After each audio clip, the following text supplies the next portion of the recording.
You tune in to Hype Talk Radio, the voice of the Midwest. What's up, Naptown? Naptown, stand up, man. Hype Talk Radio, Hype Magazine, Taj Longino, man. You know what it is, man. Check out these interviews, man. Go to youtube.com/GoGetItTV. All right, man. Right now on the line with us is a legend. All right, a legend in the street, legend in the pen, and soon to be a legend in the entertainment business, man. We talking about Terror Squad's own Pistol Pete. Hey, what's going on? What's poppin'? Well, man, what's good with you, man? Ain't nothing, man. You know, grinding, man. You already know, man. Working. Yeah, man. I was just when I seen this interview come up, I was like, man. I just checked your joint out, man, on the Hood's DVD when you was on there some years back. You know what I mean? Oh, okay. Yeah, you was telling, that's when I noticed first heard about the K.A.R, the Kill All Rats thing that you got going on. Yeah. You're right. That definitely was the beginning stages. Yeah, and I'm like, you know, what's funny to me, I want to ask you, like, having the reputation that you have and your respect that you have, was it a lot easier to get where you at now as far as entertainment? Well, you know, like it's still difficult, man. It's not easy. It's not easy because a lot of guys, man, you know, they promise, and they disappear, and you know, a lot of, you know, especially when you're dealing with other established rappers, you always got to go out and go, you know, hunt them down and go see them at whatever performance, whatever club they at. You know, you hear about it. Okay, they're gonna be here, and you got to go over there like, yo, what's up, man? I need you on this joint. This, that. You know, it wasn't easy. But being that I do know, you know, mostly everybody in the industry, and you know, and people do have love for me, respect for me, you know, it wasn't difficult. Like you know what I mean? Like, say an average guy from the hood or something like that, like just trying to make a move, it'll be difficult as hell for him. Look, man.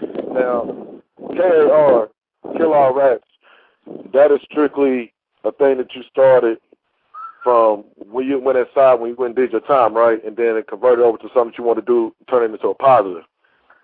Absolutely. It was something that started in jail, when I was in jail in the feds, you know, amongst a bunch of good dudes from across the country, all over the world, you know, and we all live by the same morals and principles. So it was like my slogan. My slogan was like, kill all rats, you know what I'm saying? And like, dudes, rat niggas can't come around me and none of that. They couldn't, you know, vibe and be, you know, like they couldn't be around at the same time if you know, it was something that was real negative, you know what I'm saying?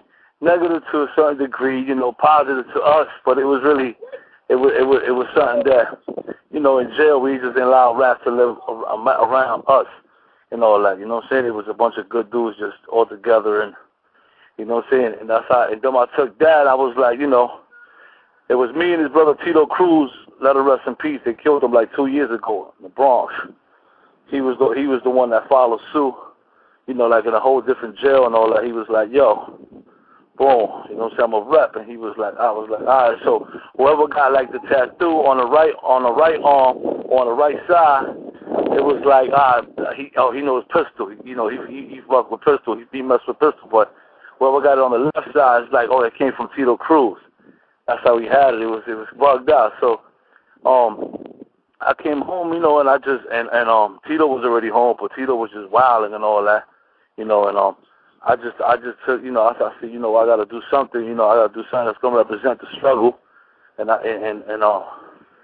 moved on with it, you know what I'm saying? I converted something that was negative to something positive, constructive, you know, by snatching up, you know, some local rappers from the hood and putting them in studios and putting them to you know, to work and stuff like that. You know, it wasn't easy doing that early process. That wasn't easy. That was probably more difficult for me than just probably getting the rappers and stuff, established rappers and all that. You know what I'm saying? Because, you know, just putting local rappers from different areas of, you know, of the boroughs without knowing each other and all like that, putting them together, it wasn't easy. You know, it was easy getting it, but you have to deal with different personalities and all that shit. You know what I'm saying? It's not. And then at the same time, I had to build a studio. I didn't have no studio, you know what I'm saying? All I was into is films. I did Death Before Dishonor, and I did Hip Hop Police. And Death Before Dishonor was like, that's why I came off on. I sold 170,000 on that. You know what I'm saying? And Death Before Dishonor it was all about Killer Rats and Death Before Dishonor. You know, basically it was about, you know, people telling how things get down and how the feds get down and breaking the whole shit down. So that's what I was into. I was into mostly like doing films, and until the fellas is like, yo, you know, I had a lot of people in my ear like, come on, Pete, get into this game, the music game, man. You know what I'm saying? You got a lot of people that respect you. It's gonna be easy for you. You'll be able to do it. So then I built the studio in Jersey, and I just snatched up these guys. These guys basically just came to me, like, from dudes from the hood, like young dudes. You know, Tony Sunshine brought me Leader. Rob Cash, my street dudes brought me Rob Cash. He was telling me about him coming home, that he was K.Slade's artist. It was like, yo, snatch up Rob Cash, he's coming home. I was like, all right, bring him to the studio, let me see. Came through the studio, he smashed the studio. I was impressed, and I was like, all right, cool. And then ones came with the producer that established the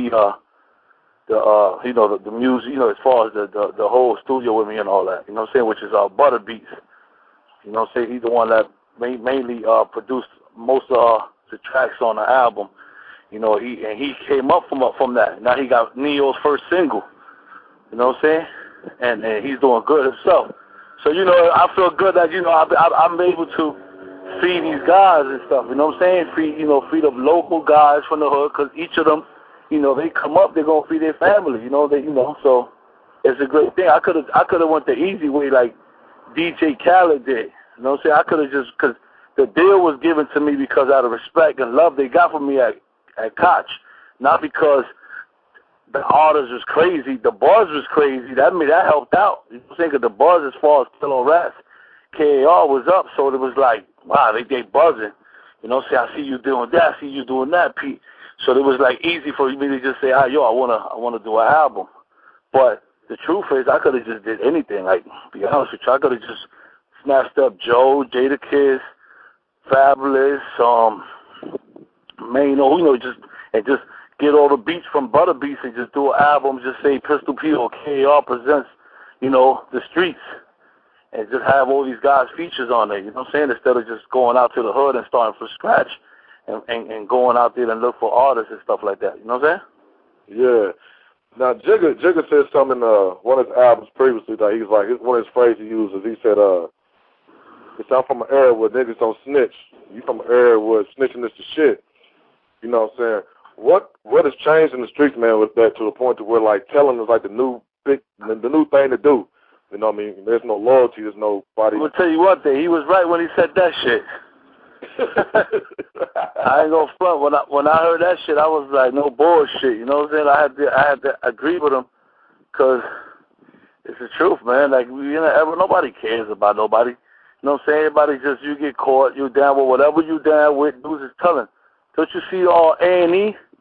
48 hours, what is it, 48, first 48? Yeah. You don't watch that program, First 48?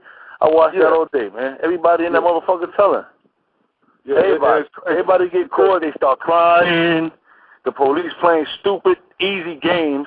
It doesn't even take them to fucking really spaz out and shit like that and do all type of shit. They just go in there, and one plays a bad one plays the same routine. Like, if dudes was a little hip, they should be looking at that program and learn. So whenever they get caught up in a situation, it's you know. So how did it change from the older generation of yourself to these young cats? Because I watched that show too, man, and I'm like, I seen an episode where the cop told the dude, well, he's like, well, what am I looking at? She said, well, depending on what you tell me. And me personally, I ain't never really been in the streets, but I ain't stupid. I'm like, well, I ain't gonna tell you nothing. Send me supposed to tell. The more you say, the more you get yourself in jam. Whenever a motherfucker go to jail, you're not supposed to say nothing at all. Don't talk to nobody. I want to see a lawyer. That's it. Once you say that, they gotta respect that. They can't interview you no more. You know what I'm saying? But as far as the game, and I guess it's the new generation just don't look at it like that, man. And then not only that, a lot of old heads that was thorough or somewhat of like whole weight, they don't even care no more. You know what I'm saying? Dudes is just like not trying to go to jail with them. People just like really just saying fuck it. You know what I'm saying? It's just the shit really changed. You know what I'm saying? From back in the day. So, you know, like now you could just tell, like Jadakiss say, tell And then you be around the hood and everybody that's thorough still fuck with you. Because you